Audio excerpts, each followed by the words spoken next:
그러면 좋은 직장을 얻거나 이직을 성공할 겁니다.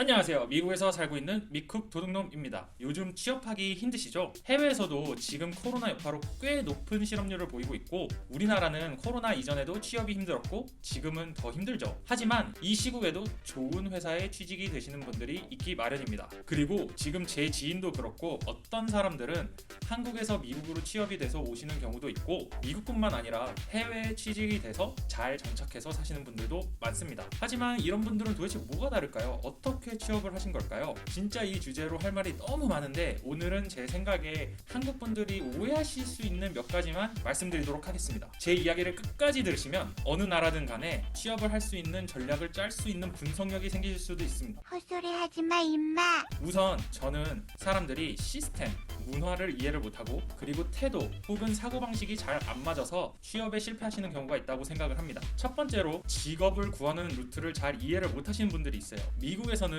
인맥이 중요하다는 이야기를 들어보셨을 수도 있는데요.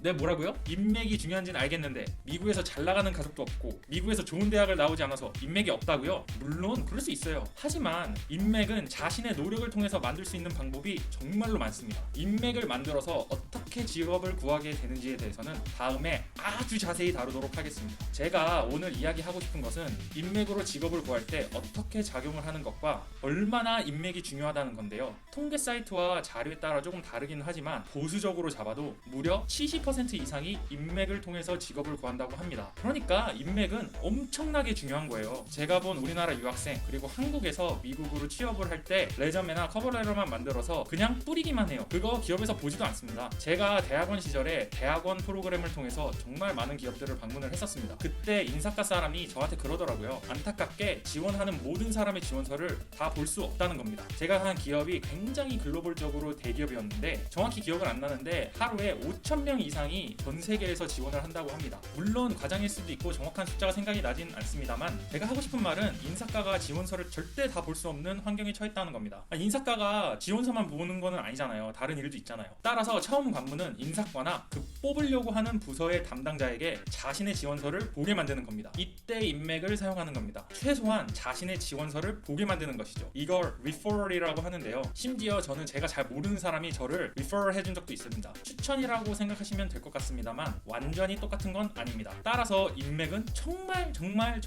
중요합니다. 그러니 인맥 시스템에 대해서 이해를 하시고 구직 활동을 하셔야 합니다. 물론 엔지니어 같은 쪽은 약간 덜 중요하다고 하는데 그래도 우리나라 사람들이 생각하시는 것보다 정말 중요합니다. 두 번째로 말하고 싶은 건 태도인데요. 바로 겸손입니다. 우리나라뿐만 아니라 동양 쪽에서는 겸손을 굉장히 중요한 가치라고 가르치는데요. 서양 쪽 문화는 조금 다른 것 같습니다. 제가 면접을 정말 많이 봤었는데요. 그중 정말로 들어가고 싶은 회사에 면접을 보게 되었습니다. 근데 면접관이 저한테 물어보더라고요. 엑셀 얼마나 잘하냐고요. 저는 자신이 있었지만 면접관에게 굉장히 잘하고 오래 사용했지만 최고는 아니다. 이렇게 말했습니다. 제 입장에서는 조금 겸손하게 얘기를 한 건데요. 사실 이 면접을 아까 말했던 리퍼럴을 통해서 면접을 보게 된 건데요. 나중에 제 인맥을 통해서 피드백을 받았습니다. 저한테 엑셀을 잘 못한다는 인상을 받았다고 하더라고요.